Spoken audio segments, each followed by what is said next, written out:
Si Colin ay isang mapaghiganting immortal na naglalakbay sa mundo sa paghahanap ng lalaking kumuha ng lahat sa kanya at hindi siya titigil hanggat hindi siya nakakaganti. Isang araw, lumapit si Colin sa isang grupo ng mga tulisan at kalmado niyang sinabi sa kanila na may hinahanap lang siya, kaya't hindi kailangang mauwi sa karahasan ang lahat. Ngunit ang gusto lang ng mga tulisan ay gulo. Kaya't sabay-sabay nilang itinutok ang kanilang mga sandata kay Colin at tinakot siyang papatayin. Mas gugustuhin sana ni Colin na iwasan ang laban, ngunit dahil wala na siyang ibang pagpipilian, inilabas niya ang kanyang espada at agad niyang pinutol sa kalahati ang lahat ng kanilang mga armas at mga braso. Biglang nawala ng gana sa karahasan ang mga tulisan at nagsitakbuhan palayo, ngunit may isa sa kanila na nanatili at inilabas ang kanyang chainsaw upang hamunin si Colin. Noong una ay inakala niyang si Colin ay isa lamang karaniwang bounty hunter, ngunit ngayon ay napagtanto niyang isa ring immortal si Colin tulad niya. Tiningnan lamang ni Colin ang lalaki at sinabi na wala siyang interes na makipaglaban sa kanya dahil hindi naman siya ang hinahanap niya, at binigyan pa niya si Malek ng pagkakataong umurong at mabuhay upang makipaglaban sa ibang araw, ngunit iginiit ni Malek na makipaglaban hanggang kamatayan, kaya pinaandar niya ang kanyang chainsaw at sumugod upang umatake. Nakailag si Colin sa unang suntok, ngunit nahulog siya sa isang abandonadong shopping mall at nagsimula na siyang mainis kay Malek, kaya't nagpasya siyang lumaban at gumawa ng isang malakas na paghampas. Ngayon ay mukhang ayos lang si Malek, pero si Colin ay nakatalikod lang habang nakatayo roon, kaya't alam na nating hindi na makakaalis si Malek ng buhay. Nagsimulang lumapit si Malek kay Colin, pero sa susunod na segundo ay lumipad na ang kanyang ulo bago pa man niya maunawaan kung anong nangyari. Agad na nagsimulang dumaloy ang enerhiya sa katawan ni Colin dahil nakapatay siya ng kapwa immortal. Habang papunta si Colin sa kalapit na bayan upang kolektahin ang bounty ni Malek, pinigilan siya ng lokal na milisya bago pa siya makatawid sa tulay at sinabi nilang hindi siya pwedeng pumasok sa lungsod nang walang travel pass at handa silang gumamit ng dahas para pigilan siya. Kinuha nila ang kanyang bag upang siyasatin kung may dalang sandata, ngunit laking gulat nila nang makita ang ulo ni Malek sa loob. Sinabi ni Colin na nandito lang siya para kunin ang bounty dahil si Malek ay lumitaw na isang wanted na tao at binayaran naman nila siya, ngunit pagkatapos ay hiniling nilang sumama siya dahil gusto raw siyang makilala ng kanilang commander, ang lalaking nakatalo kay Malek.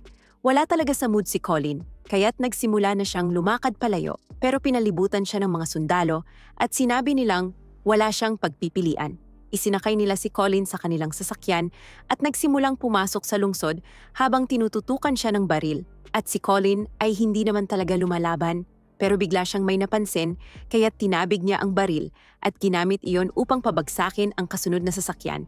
Pagkatapos ay binangga niya ang sasakyan at bumaba na parang walang nangyari. Isang bata mula sa imburnal ang nakakita sa lahat ng nangyari at talagang humanga siya sa lakas ni Colin kaya't gusto niyang gumawa ng magandang impresyon. Pero bago iyon, lumapit muna siya sa patay na sundalo at nagsimulang kunin ang gamit nito dahil hindi mo pwedeng hayaang masayang ang libreng loot. Pagkatapos ay lumapit siya kay Colin at tinanong kung may gusto ba siya, pagkain, droga o alak, dahil palagi raw niyang alam kung saan kukuha ng mga ito. Karaniwan sanang hindi papansinin ni Colin ang bata at magpapatuloy lang sa paglalakad. Pero isa siyang matinding alkoholiko, kaya't humiling siya ng alak at itinuro naman ng bata ang pinakamalapit na bar. Doon ay nakilala niya ang isang babaeng nagngangalang Dahlia at nakita nito ang ginawa niya sa labas, kaya't naging interesado siya at sinubukang kunin ang atensyon ni Colin. Sinubukan ni Colin na huwag siyang pansinin, pero pinaalala siya ni Dahlia sa isang taong kilala niya noon, kaya't bigla siyang nagkaroon ng alaala at nagsimulang mag-isip tungkol sa Holy Roman Empire. Noong mga nakaraang siglo, si Colin ay isang Spartan na may asawang si Moya na labis niyang minahal at nakatakda siyang lumaban sa isang digmaan laban sa Roman Empire. Ngunit sinubukan siyang pigilan ni Moya dahil libo-libo ang bilang ng mga Romanong sundalo, habang ang mga Spartan ay daan-daan lamang. Ngunit kahit ganoon, nanatiling kumpiyansa si Colin na kaya ng kanyang mga sundalo na talunin ang mga kalaban dahil sila ay mga Spartan. O dapat sana'y ganoon. Pero nilipol agad sila ng Roman army ng sobrang bilis na parang mga ampon lang sila. Sa pagtatapos ng labanan, si Colin na lang ang natitirang buhay, kaya nagsimula siyang maghalongkat ng mga guho sa pag-asang buhay pa ang kanyang asawa. Ngunit sa kanyang matinding pagkabigla, natagpuan niya ang katawan nito na nakapako sa krus sa tuktok ng burol. Ang lahat ng ito ay kagagawa ng Romanong emperador noong panahong iyon, si Marcus. Kaya't isinumpa ni Colin na maghihiganti siya. Sa huli ay natauhan siya mula sa kanyang alaala. Kaya't sinabi niya kay Dahlia na layuan siya. Pero itinuro ni Dahlia na hinahanap pa rin siya ng mga sundalo. Kaya't kung hindi siya sasama, tiyak na mahuhuli siya sa lalong madaling panahon.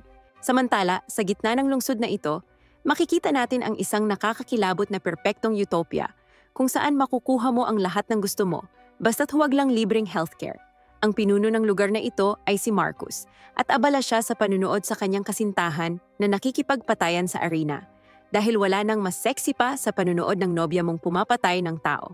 Nakilala ni Marcus ang babae ilang siglo na ang nakalilipas at nang maramdaman niyang isa itong bagong immortal, hinugot niya ang sibat mula sa kanyang puso upang makapag-regenerate ito at sinabi sa kanya na kailangan niyang paglingkuran si Marcus habang buhay.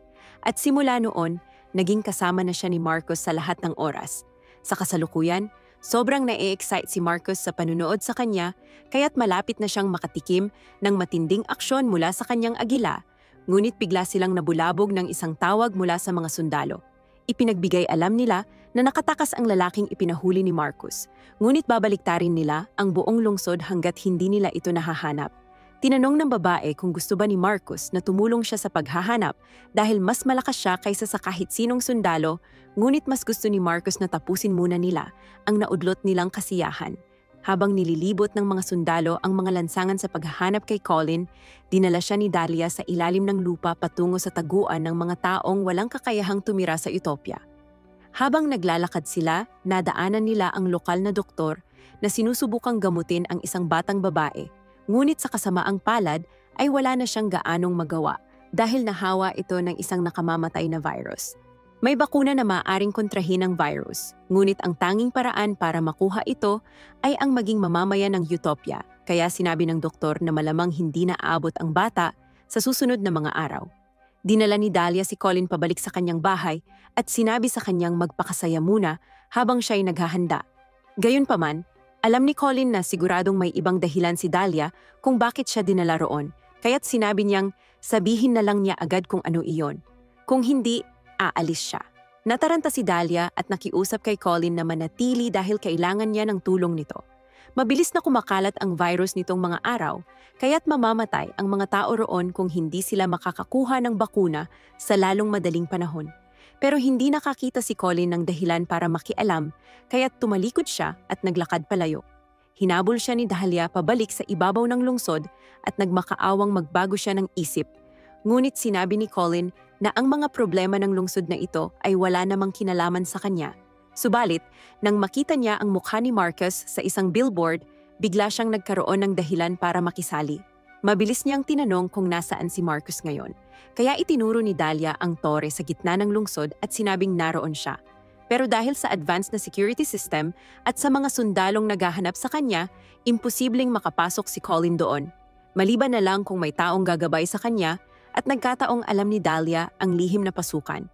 Pumayag siyang ipakita ang daan kay Colin, ngunit sa isang kondisyon, tutulungan siya ni Colin sa layunin niyang nakawin ang bakuna. Naiintindihan ni Colin at sinabi niyang handa na siyang umalis, ngunit bigla nilang asalubong si Joe, yung bata mula kanina, at narinig daw nito na palihim silang papasok para kumuha ng bakuna, kaya gusto raw niyang tumulong. Agad siyang pinigilan ni Dahlia at sinabing hindi siya pwedeng sumama dahil napakadelikado nito para sa isang bata kagaya niya.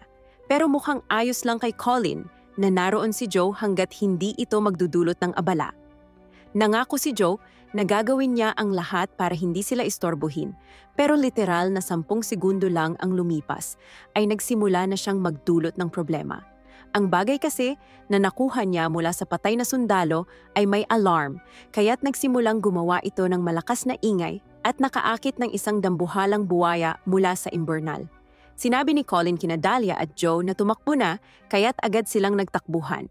Pero habang tumatalon sa mga gumuhong bato, aksidenteng nahulog si Dahlia sa tubig, kaya't tila magiging pagkain na siya ng buwaya.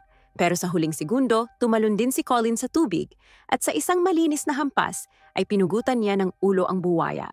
Dahil sa kanya, ligtas si Dahlia, kaya't nagpatuloy sila patungo sa lihim na pasukan at sa wakas ay nakarating sa isang nakabukas na air vent.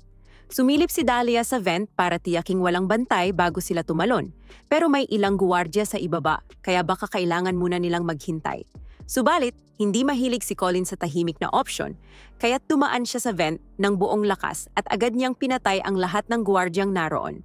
Dahil hindi ka naman makakatunog ng alarma kung patay ka na. Pagkatapos nito, nagtungo ang grupo sa research lab at tinutukan ni Dahlia ng baril ang mga siyentipiko upang mapilitang sumunod ang mga ito. Sinabi niya sa mga siyentipiko na naroon lang sila para sa ilang bakuna, kaya kung ibibigay nila ito ng maayos, walang masasaktan. Nag-aatubili ang mga siyentipikong sumunod sa utos ni Dahlia, kaya't nagpaputok siya ng ilang warning shots sa paligid ng silid para takutin silang sumunod.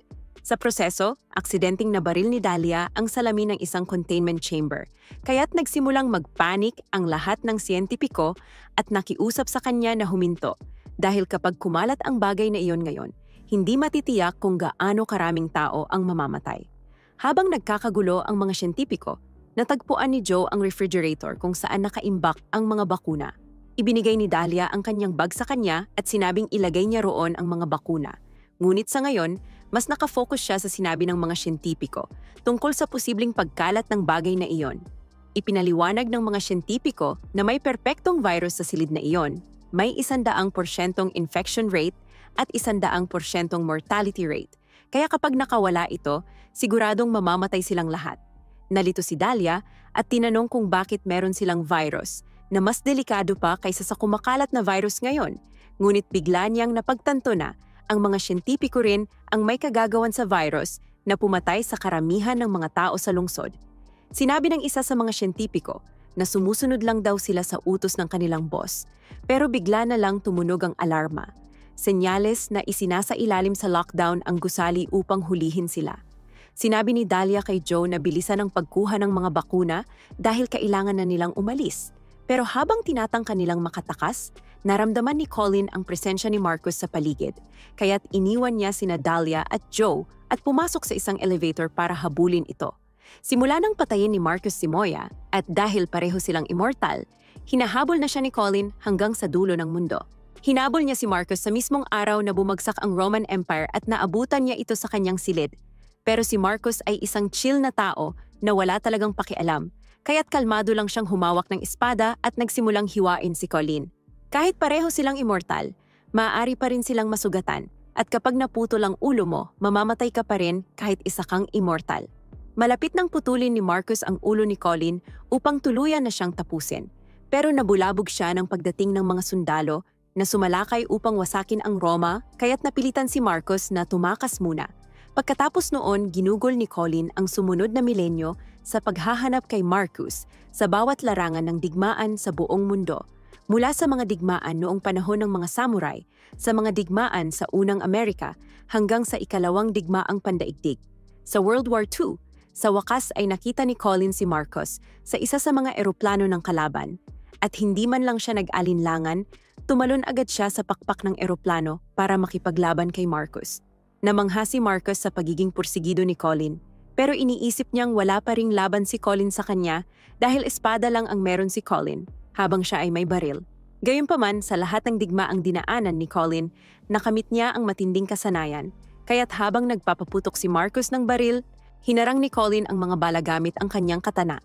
Nag-crash ang eroplano na sinasakyan nila, kaya't pareho silang bumagsak sa lupa at bumasag sa bubong ng isang simbahan. Matindi ang tinamong pinsala ni Colin sa pagbagsak, kaya halos hindi na siya makagalaw. Ngunit si Marcus, sa kabilang banda, ay mukhang walang kahit anong galos. Pinulot ni Marcus ang espada ni Colin at kahit gusto na sana niyang tapusin ito ngayon, ang simbahan ay itinuturing na banal na lugar at may mga patakaran laban sa pagpatay ng mga immortal sa loob ng banal na lupa. Sinabi niya kay Colin na napakapalad niya. Dahil nakaligtas si Colin sa laban ngayong araw, tinanong siya ni Marcus kung pwede na ba niyang tigilan ang paghahabol dahil nagsasawa na siya rito. 2,000 taon na ang lumipas mula nang patayin ni Marcus si Moya, kaya't sinabi niya kay Colin na dapat makalimutan na niya ito. Sa nakaraang ilang siglo, natutunan na ni Marcus ang lahat ng uri ng sining. Nakakapagsalita siya ng 52 wika at nakalikom siya ng napakalaking kayamanan. Samantalang si Colin ay narito pa rin, nakatuon lang sa paghihiganti at kasing hirap pa rin tulad ng araw na una silang nagkita. Sinabi ni Marcus kay Colin na pwede na silang magkasundo at mamuhay ng magkahiwalay bilang mga immortal, pero tumanggi si Colin at sinabing hindi siya titigil hanggat hindi siya nakakapaghiganti sa ginawa ni Marcus kay Moya. Balik sa kasalukuyan, sa wakas ay nakarating si Colin sa pinakaitaas na palapag kung saan hinihintay siya ni Marcus. Inaabangan na ni Marcus ang pagdating ni Colin at ngayong narito na siya, plano na niyang tuluyan ng wakasan ang malungkot na buhay immortal ni Colin. Inatake ni Colin si Marcus, pero sadyang mas mataas pa rin ang antas ni Marcus pagdating sa labanan, kaya't walang isa mang tama si Colin sa bawat hampas niya. Humantong ang laban sa bubong ng tore, at sobrang natutuwa si Marcus sa paglalaro kay Colin na bago pa niya namalayan, na itulak niya si Colin pababa mula sa bubong hanggang sa lupa. Medyo nadismaya siya na muli na namang hindi niya natapos si Colin, pero hindi siya masyadong nabahala dahil alam niyang babalik rin ito balang araw. Samantala, habang papatakas na sina Dahlia at Joe mula sa tore, biglang bumagsak si Colin sa harap nila at sa matinding pagkagulat ni Dahlia ay napagtanto niyang patay na ito. Pero makalipas lang ang ilang segundo, nagising si Colin, hinawakan ang bukong-bukong ni Dahlia at sinabi niyang buhay pa siya, kaya't agad siyang binuhat ni Dahlia pabalik sa kanilang taguan. Habang naglalakad sila, nawalan ng malay si Colin at nagkaroon siya ng isang panaginip kung saan nagnilay-nilay siya tungkol sa kanyang buhay. Matagal na niyang inialay ang buhay sa paghihiganti para kay Moya na hindi niya napansin. Si Moya ay nasa tabi niya na pala sa buong panahon. Kahit matagal nang namatay si Moya, ilang beses na siyang muling isinilang sa loob ng mga nagdaang milenyo. At sa kasalukuyan, si Dahlia ang kanyang reinkarnasyon. Sa wakas ay nagising si Colin at napagtantong nasa taguan na siyang muli, habang nakatitig sa kanya ang lahat ng tao sa paligid.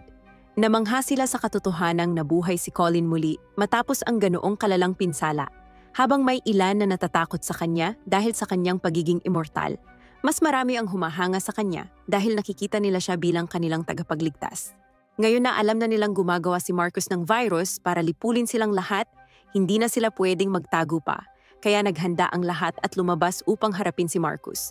Gayunpaman, paglabas nila sa mga lansangan, napagtanto nilang nagpadala na si Marcus ng mga puwersa upang magpatrolya sa paligid. Si Colin lang ang may tsansang talunin si Marcus, kahit pa natalo siya sa bawat laban nila. Kaya't sinabi ng iba na sila na lang ang pipigil sa hukbo habang si Colin ay pupunta upang harapin si Marcus. Dahil nadiskubre na ang dati nilang lihim na pasukan, ang tanging daan na lang para makarating si Colin sa tuktok ng tore ay sa pamamagitan ng construction yard, pero punong-puno ito ng mga sundalo. Sa unang pagkakataon, sinubukan talaga ni Colin na maging tahimik. Maganda ang naging paglusot niya papunta sa lift, pero agad siyang namataan ng kasintahan ni Marcus na lumipad papalapit sakay ng isang helicopter. Espada lang ang meron si Colin, kaya't hindi siya handang humarap sa isang chopper. Pero sa kabutihang palad, dumating si Dahlia at tinamaan ng headshot ang kasintahan ni Marcus, kaya bumagsak ang helicopter. Immortal din ang kasintahan ni Marcus, kaya't hindi siya mananatiling patay sa headshot na iyon at nagsisimula ng makalapit ang ibang mga sundalo. Kaya't sinabi ni Dahlia kay Colin na magmadali na at harapin si Marcus habang may pagkakataon pa siya. Pag-akyat ni Colin sa tore, nadatnan niya si Marcus sa gitna ng arena at nakahanda na itong pakawalan ng virus. Pero para sa katuwaan, nilagyan ni Marcus ng 2 minutong timer ang pagpapakawala nito para bigyan si Colin ng pagkakataong pigilan siya. Hinugot ni Colin ang kanyang espada at inatake si Marcus, pero hindi pa rin siya makapuntos ng kahit isang tama at patuloy ang pagtakbo ng oras. Sa huli, habang malapit ng pakawalan ang virus, sumuko na si Colin sa pagtatanggol sa sarili at tinangkang puntahan na lang ang virus bomb. Kaya't sinamantala ni Marcus ang pagkakataon at sinaksak si Colin habang nakatalikod. Nakarating pa rin si Colin sa bomba, pero huli na dahil pakawalan na ang virus, kaya't isa-isa nang nagsimulang mamatay ang mga tao habang kumakalat ito. Wasak na wasak si Dahlia nang mapagtanto niya ang nangyayari, pero bigla siyang sinaksak sa likod ng kasintahan ni Marcus. Kinutya ni Marcus' girlfriend ang pagiging mortal ni Dahlia at tinanong siya kung ano ang pakiramdam na alam mong mamamatay ka na. Pero kung mamamatay man si Dahlia, sisiguraduhin niyang madadala niya ang malditang ito sa impyerno. Kaya't kinuha niya ang isang granada, isinubo ito sa kanyang bibig, at pinasabog ang ulo ng immortal. Sabay silang namatay. Naramdaman ni Colin na pumanaw na si Dahlia. At nang malaman niyang siya ang reinkarnasyon ni Moya, labis ang kanyang pighati sa muli na namang kabiguang mailigtas siya. Bumangon siya at nakatutok na kay Marcus. Dahil sa pagkakataong ito, sisiguraduhin niyang tuluyan na niya itong tatapusin. Huling nagbanggaan ang kanilang mga espada at sa lakas ng loob ni Colin, pinutol niya ang espada ni Marcos at pinugutan ito ng ulo, na naglabas ng isang napakalakas na alon ng immortal na enerhiya na sumira sa nakamamatay na virus. Dahil kay Colin, muling nabawi ng mga tao sa lungsod ang kanilang kalayaan at ngayong tuluyan nang tinalo si Marcos, wala nang layunin si Colin na dapat habulin, kaya't nilisan niya ang lungsod upang simulan ang paglalakbay sa paghahanap ng bagong saysay sa kanyang buhay bilang isang immortal.